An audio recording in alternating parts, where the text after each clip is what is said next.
Guys, bago tayo magpainom, bili muna tayo ng vitamins at saka Remoxil. Kasi nag-uulan, kailangan natin ng para sa sipon ng mga manok. So tara, bilis muna tayo, bili tayo sa poultry. Bilihan ng pagkain ng manok. Pinabutan na tayo ng ambon guys at mukhang malakas na naman to. Nag-uulan ngayon kaya bili muna tayo ng vitamins ng manok tsaka gamot. Bili tayo ng Bitmen Pro tsaka Promoxil. Then bili na rin tayo ng fruits na pinabibili ni Kurt. Hanap tayo ng guyabano, apple and rambutan.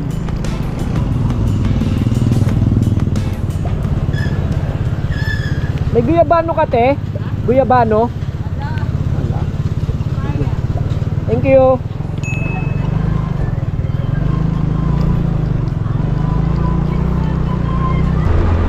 Lipat tayo dito guys at walang guyabano dun sa pinagtanungan natin. Meron naman mabibilan dito ng vitamins ng manok kaya dito na rin tayo bumili.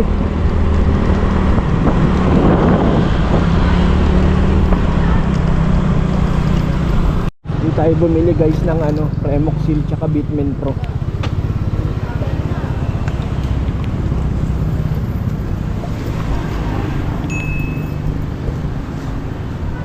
Agbilan Remoxil at saka Bitmen Pro. Remoxil powder. Remoxil tsaka Bitmen Pro. Powder. Wala na po yung Bitmen Pro powder. Wala na. Ito na.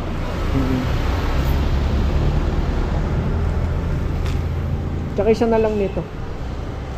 Betacid po. Oo. Gold po o yung classic. Ano ba yung magkaiba? Ito na lang. 80.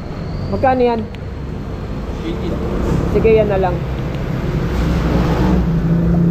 Nabili natin ng vitamins yung manok para may laban sa tag-ulan. Na guys, yung gamot sa mga sipon-sipon. Tapos ito vitamins. Walang Bitmen Pro. Nag-Betracin na lang tayo. Pwede na to. Tara, biyay tayo ulit. Pagkain ng manok. Ito yung pakain ko. Yun. Kuha tayo ng 3 takal. 1 2 3. So tara, pakainin na natin sila. Tapos painumin. Tara muna natin to.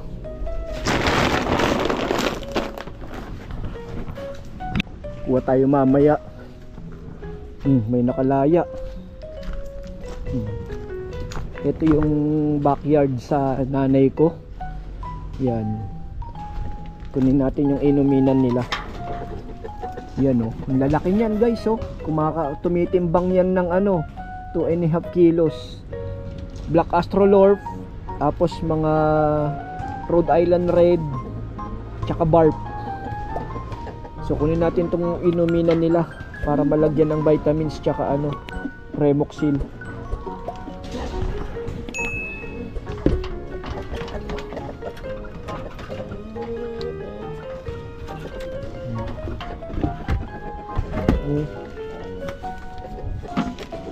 Isa pa.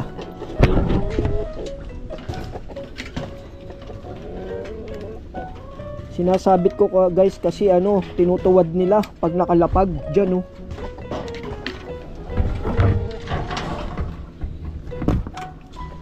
nakalabas yung dalawang lalaki so lock muna natin to.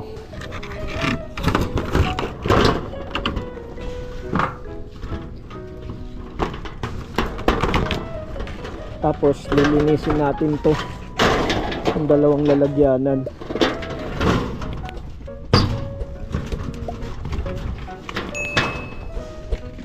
Tara, lagyan natin to ng vitamins at saka Premoxil.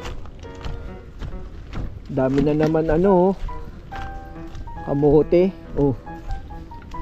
Mga talbos. Mamaya kukuha tayo. Lagyan natin sa sinabawang isda. Meron pang Meron pang saging, avocado, gabi. Tara, linisin muna natin to. Ilang mabuti to para walang bakterya. Hindi natin sabon.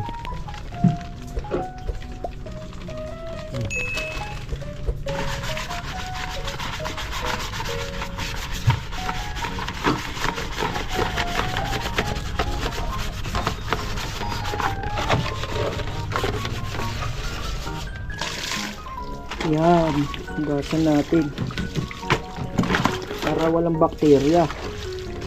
Diba? Kanina dumi-dumi.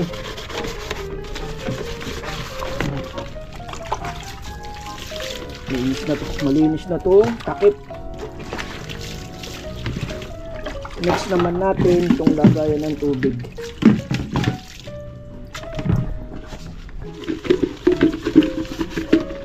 Tanggalin natin yung mga lumot-lumot sa loob.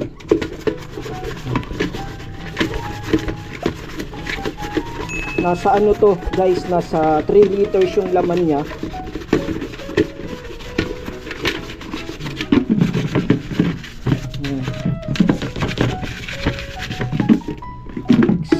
Ito naman yung ganito ko guys, 4 to.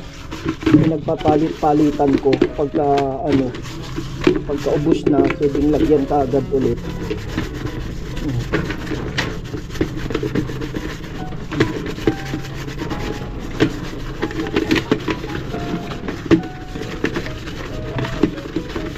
Tignan natin mamaya kung merong kaagos yung mga bubong. Ayan na natin.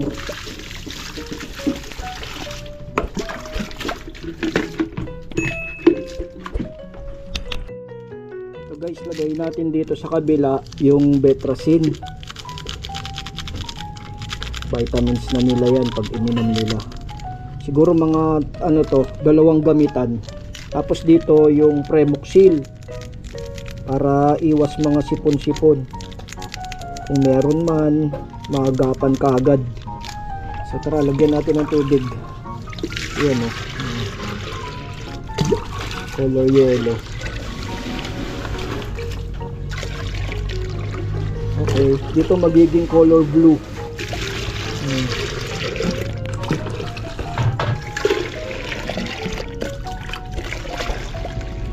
So pero syempre dapat pinainom din natin sila ng fresh water para hindi puro vitamins tsaka Premoxil. Ito naman pang lang ngayon kasi nag-uulan. So tara, bigay na natin. Guys, bago natin pakainin yung mga manok, kukuha tayo ng Madre de Agua. Tara dito. Pinapakain to guys sa mga yung mga malalaking poultry sa probinsya. Pinapakain din to sa mga manok, baboy, kambing, baka. So may scientific to guys, kung hindi nyo alam.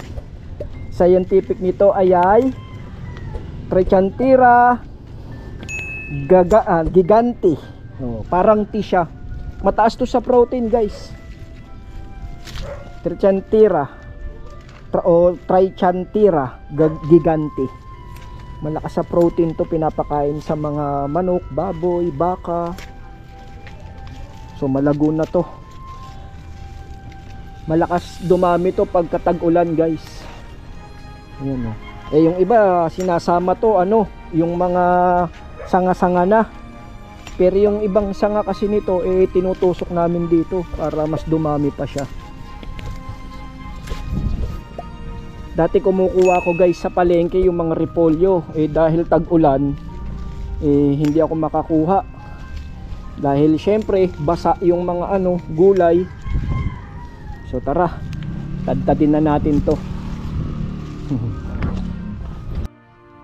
Ito na guys yung Madre de Agua. Tadtadin natin para pag tinuka nila mabilis nila makain. Kung natatandaan nyo yung ibang vlog ko noon, di ba may mga repolyo, may mga mais, para madali lang nila pag tinuka nila malulunok na nila kaagad.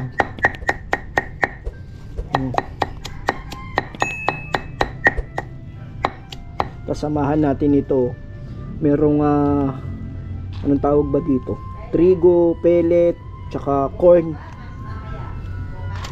So tadtadin natin to guys, at para bigyan na natin sa kanila mamaya. Guys, kumuha na rin ako ng dahon ng malunggay. Kasi di ba maraming dahon ng malunggay dito sa amin nakukuha. May mga puno ng malunggay. So ano ba English ng malunggay? Moringa. Pagkakaalam ko, halamang to, medisina. So tadtadin na din natin, sama na rin natin dyan para mas healthy yung pagkain ng manok natin. Ayan o.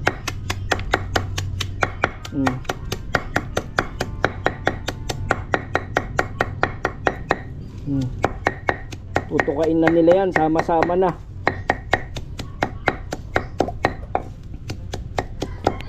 Alam ko nakakatulong din to sa mga may mga bang tawag doon guys, yung nakakaalam ano ba yung nito, yung benefits nito sa atin, malunggay. Comment lang kayo dyan kung ano yung natin dito, benefit sa malunggay. So okay na yan, bigay na natin, pagsama-samahin na natin. Ayan. Ayan. Para meron silang green leaves na tinutuka pag nasa loob. Hindi ko kasi pinapalaya guys, kasi yung ibang mga tanim dito tinutuka nila kagad. Hindi na lumalaki yung halaman, tinutuka nila. Okay na to guys. Tara, pakainin na natin. Tapos mamaya harvest tayo ng egg. Meron akong pinanonood guys na isang YouTuber, taga Siargao siya. Magaling siya sa lahat, pati mga gawaing lalaki is kaya niya. Yung YouTube channel niya is si Marilasin. So meron siyang biniling mga manok, pero puro hen lang siya kasi ayaw nila nung may rooster, kasi nga daw tumitilaok, nakakasagabal daw sa mga kapitbahay. So ako kasi may rooster. Once na pina-incubator ko yung mga egg nito, pwedeng maging sisiw. Ayan guys, laki niya rooster. Ayaw niyang pumasok, inaaway yata nung isa. Kaya bigyan na lang natin siya dito. So bigay natin to guys. Tapos mamaya painumin natin.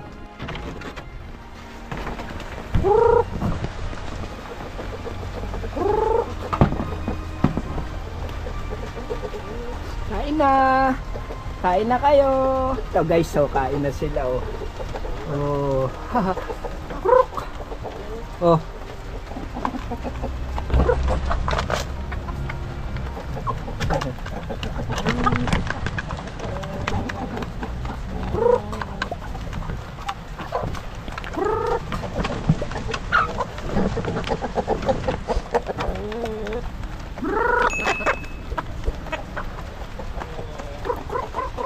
Kain na kayo.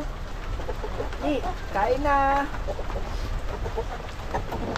Medyo nagpuputik guys kasi nag-uulan pero may tungtungan naman sila. Ayan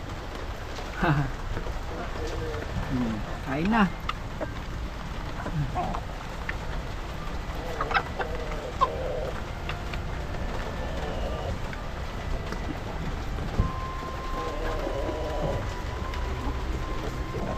Black Astrolorp, tapos ito Rhode Island Red na mahogany, dark mahogany.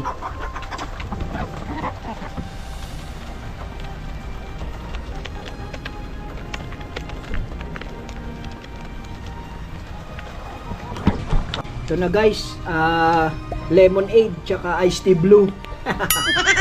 Sarap ng inumin ng manok ko Bigay na natin, tapos na tayo magpakain. Tara, bigay na natin. Ito guys, nalagay na natin yung inumin nila. Ito yung Betracin Gold, tsaka ayun yung Fremoxil para iwas makasipon sila. Maganda to pagka hindi umuulan Kaso nga lang syempre pagka naman lumulusot sila ron para mangitlog doon. Medyo umuulan guys, medyo basa tayo. Pero okay lang. Yan, paubos na rin yung pagkain nila oh. So pagka hindi ko sila napapakain, si nanay yung nagpapakain, nilalagay niya lang dito. So tara, kuha na tayo ng itlog, harvest na tayo. Kunin na natin yung itlog. Ilang kaya yung itlog na makukuha natin? Ayun, doon sila lumulusot tapos lulipat dito. Nagkalat yung itlog. Ayun meron dito, meron doon. Ito, tingnan natin. Ayun. Dati guys, dito sila nangingitlog. Gumugulong. Siguro dito na lang sa labas. Kunin natin yung itlog. 1 2 4 6 8 10 12 14. So 14 guys yung itlog. At madami na ulit yan. Ito pa isa. Okay na, mangingitlog ulit sila dito. Kasi dito hindi sila nauulanan. Meron din bubong. Kasi ito yung mga scratch pen na hindi ko na nagagamit pa. Kapag umaaraw, binibilad sila. Ayan dito sila lumulusot guys sa taas. Ayan. Ayan sila. Ito laki So tara guys, balik na tayo. At lagay na natin to sa sa tray. Yung mga eggs. Dami Ganyan lang. Harvest lang tayo ng ng itlog.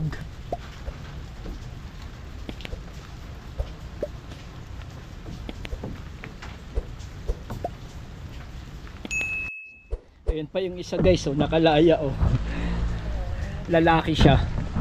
Kaya yung mga eggs nila kapag pina-incubator ko meron siyang meron siyang similya. So tara, punta na tayo dun sa bahay. Lagay natin to sa tray. Guys, kuha na tayo ng kamote, talbos ng kamote. Yan dami yan pa ito kunin natin.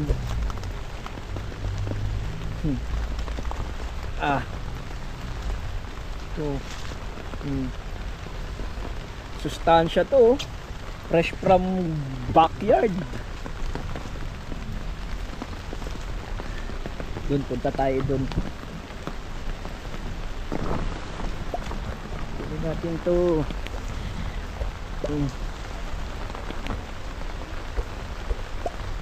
Ito na may napipitas na ako. Guys, ito na yung kamote. Talbos ng kamote na pinitas ko doon.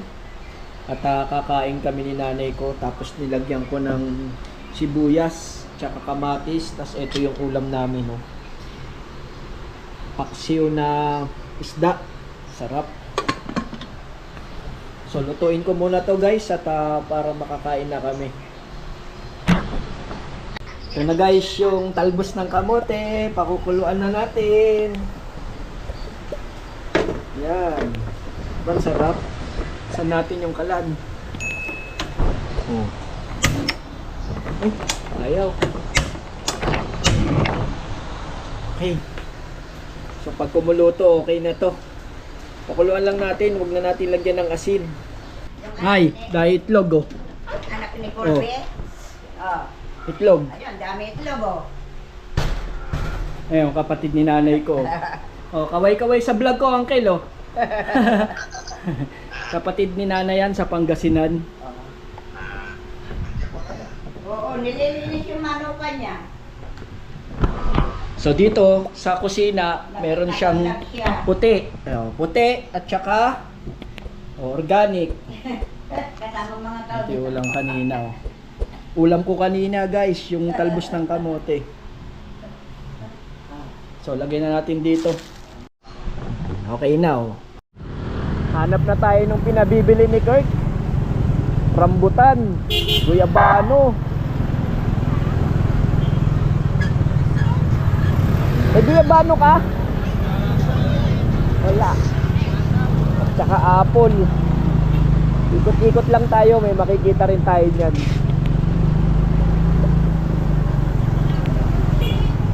Limit ah. Ate, may guyabano ka? Wala. Thank you. Hirap maghanap ng guyabano ah. Ayun, may nakita tayo.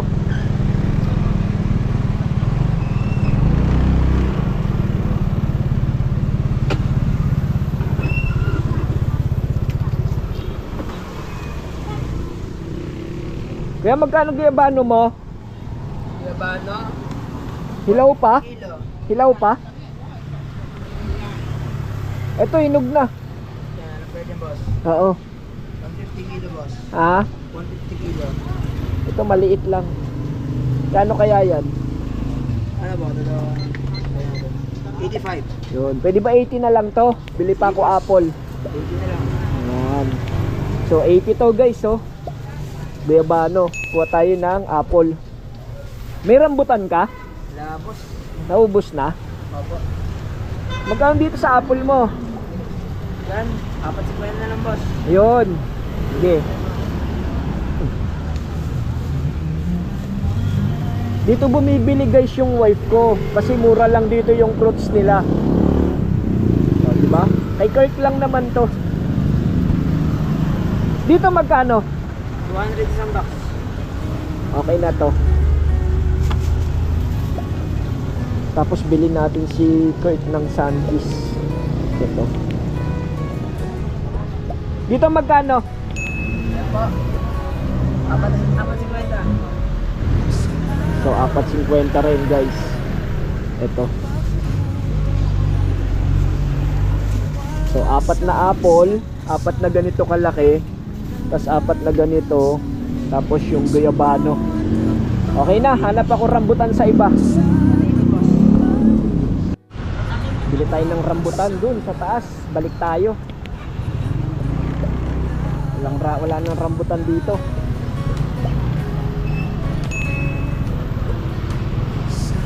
Ako, muulan na. Dito na lang tayo maghanap. Baka abutan tayo ng ulan at matraffic dito. Bangon sa kawalan, kahit anong pagsubok atin ang napagtagumpayan. Sa bawat tagpo tayo'y lumalaban.